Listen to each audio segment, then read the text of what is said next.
Alright guys, welcome back to the channel, welcome back to Further Beyond Gaming, and welcome back to another Genshin Impact video. Now for today's video, I wanted to go ahead and talk about this weapon specifically. So during the live stream, they showed off some weapons, they showed off some artifacts, and I wanted to talk about this one in particular because I was reading the skill, the passive ability behind it, and I actually, to be honest with you, I had to go ahead and read it a couple of times because I didn't fully understand it, and I figured that this video could help for other individuals that may not fully understand what this weapon is capable of, or what it's actually doing, or how to go ahead and unlock its full potential. Not to mention, I feel as if this weapon might be one of the most niche weapons in the game. Now, I could be incorrect on how I'm interpreting it, and I would encourage you to go in the comments section down below and give me some more information if I'm missing out on something or if I'm interpreting it incorrectly. So I do encourage you, let me know in the comment section down below. I know you guys are super knowledgeable when it comes to Genshin Impact and weapons and artifacts, so I do appreciate your insight. Thank you guys so much. Also, I did want to go ahead and quickly mention that this is from a fan-made website, so the numbers and the information that we're looking at is subject to change, and this is just what we're looking at initially, so keep that in mind as well. Also, it's not a leak because they went ahead and showed this on the live stream. We're just going to be taking a look at the passive ability and what it can do. Also, I am a I guess you could say a Raiden Shogun fan, so that's the reason why I was looking into this weapon, because I had the inclination that this weapon is going to be the signature weapon for Ball when she comes out. Now, this weapon, I'm not entirely too sure. Once again, you can let me know in the comment section down below if it will be.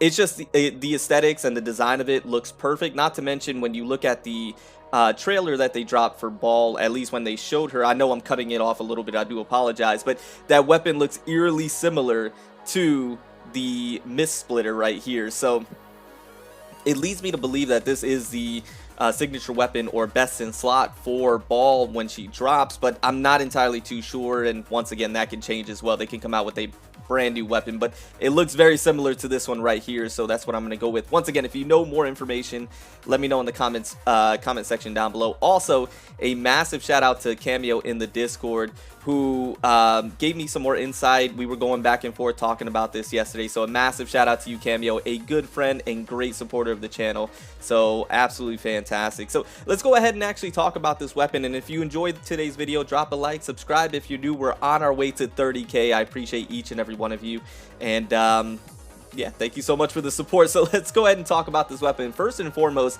the secondary stat is crit damage, which is absolutely fantastic because you always want a weapon to have crit rate or crit damage. At least is preferable to a main DPS type of character because it allows them to obviously be able to do more damage. So crit damage, always nice to see, because then you can focus on just upping your crit rate on whatever said character you're going to place this weapon on. But like I mentioned, this weapon is pretty niche, I believe. Again, correct me if I'm wrong in the comments down below, but let's take a look at the special passive ability. So, gain a 12% elemental damage bonus for all element and receive the might of Mistsplitters. That's a tongue twister for me. Emblem. So, right off the bat, you're getting 12% elemental damage. Really nice. Then at stack levels 1, 2, and 3, the Mistsplitters emblem provides an 8, 16, and 28% elemental damage bonus for the character's elemental type. So whatever type it is, whether it be Pyro, Cryo, Hydro, or Electro, or any others, you're going to be able to get some more elemental damage bonus of that. So not only are you getting a 12%, but then depending on what stack level you're at, you're going to get additional elemental damage bonus. Really nice right there. So you can see how this is catering more towards an elemental type of build for your character, whoever you place it on. And then moving on from there, the character will obtain 1 stack of Mistsplitters emblem in each of the following scenarios. Normal attack deals elemental damage, stack lasts 5 seconds. Casting elemental burst, stack lasts 10 seconds. And then energy is less than 100%. Stack disappears when energy is full. Each stack's duration is calculated independently. So when I first read this, I didn't fully understand the stacking mechanic and how it actually works. I was very confused. I had to read this multiple times and reach out to my good friend Cameo to get more clarification. And after we spoke a little bit, I think I fully understood how these stacks work, or how you can get all 3 stacks simultaneously, so you can get the 28% on top of the 12% and fully maximize this weapon's capabilities and potential. So when I first read it, so to get So the ways you can get stacks are normal attack deals elemental damage. So you have to have a character that can deal elemental damage with their normal attack is how I'm interpreting that. And that stack will last 5 seconds. The other way that you can get a stack is that the casting the elemental burst. So doing the ultimate, and that stack lasts 10 seconds. And then the other way, or the last way I should say, that you can get a stack is energy is less than 100%. I guess where I was starting to get confused is where the second and the third stack on how you can get them. So casting an elemental burst, so you have to have your ultimate, but then the other one said right after that energy is less than 100%. So I was like, well, how are you going to get all 3 stacks then if your energy has to be less than 100%, but you need a stack to cast, or you need a stack by doing the elemental burst, and then stack disappears when energy is full. So I was like, how is that even going to work, or how are you going to be able to implement that or get the full potential out of this weapon? And when I was looking it over and speaking to my good friend Cameo, the way that I'm seeing this to be able to work fully, once again, correct me in the comments down below if I'm wrong about this or interpreting it incorrectly. The way that I'm seeing that you're going to be able to go ahead and unlock the full potential is that you have a character that has the your full ultimate ready to go. You cast the elemental burst that's going to give you a stack. At that point, once you cast the elemental burst, then your energy is less than 100% automatically. So then you get a stack right there. And then you go ahead and utilize a character's whose normal attack deals elemental damage. So a character's who usually it's upon their elemental skill that infuses their normal attack with that element. And then you'll get a stack that way. At that point, you're going to have 3 stacks because your elemental burst stack is going to last 10 seconds, and then at that point immediately you're going to get the second stack because now you have less than 100% of energy. And then you quickly do your elemental skill, and then you go ahead and do your normal attack that will deal the elemental damage, and then that stack will last 5 seconds.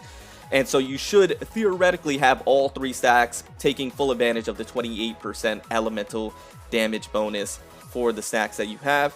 And then obviously you're going to build your ultimate back up, so this is not going to last forever. You're going to build your ultimate back up. The time duration for the stacks that you got between the elemental burst and the elemental damage skill is going to then disappear, and then you're just going to have to rinse and repeat that process afterwards. Now, the reason why I say this weapon is pretty niche is within the normal attack deals elemental damage. You're going to have to put this weapon on characters that can infuse their normal attacks with elemental with the elemental damage. So for example, characters like Hu Tao, who uses their elemental skill and then infuses their normal attack with pyro damage. It's going to be very, very niche to specific characters if you want to take full advantage of the 3 stacks. In my opinion, once again, I could be interpreting this wrong, and I encourage you to let me know in the comments down below if I am, or if there's different ways that you can do this. That's just the only way that I'm seeing that you can get 3 stacks. So, and it's a one-handed sword, so you have to look at one-handed sword users as a whole. And the characters that Cameo and I were able to figure out that can actually utilize this weapon pretty effectively is obviously one going to be Ayaka, which leads me to believe that this weapon might be coming alongside when her banner drops. Possibly, that's speculation, I have no clue. But it could be a very good weapon for Kamisato Ayaka because I believe it's within her dash that, yeah, the alternate sprint, the Kamisato Art Senho, where Ayaka unleashes frigid energy to apply cryo on nearby opponents, and then coldness condenses around Ayaka's blade, infusing her attacks with cryo for a brief period, which then you can do the normal attack and then be able to take advantage of the full stacks.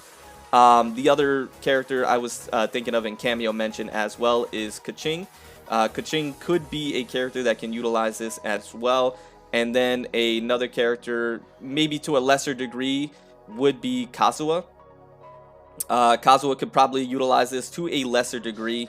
It may not be the most beneficial for him, but that's another character. If there's any other characters that you guys can think of that can utilize this weapon pretty effectively to the full potential, once again, comments down below. I'm hoping to get a lot of comments on this video. Let me know in the comments down below. I didn't mean to go there. I meant to go to characters.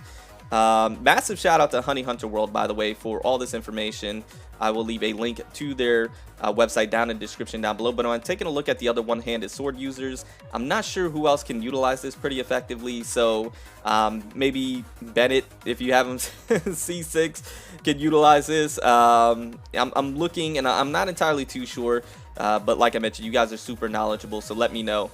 And so this is, and so this leads me to then believe, if this is the signature weapon for Ball, the Raiden Shogun herself, which it very well could be, because of the crit damage, it's going to be very nice. And I think Ball is going to be a main DPS type of Archon character in comparison to the other ones that we have that are main supports.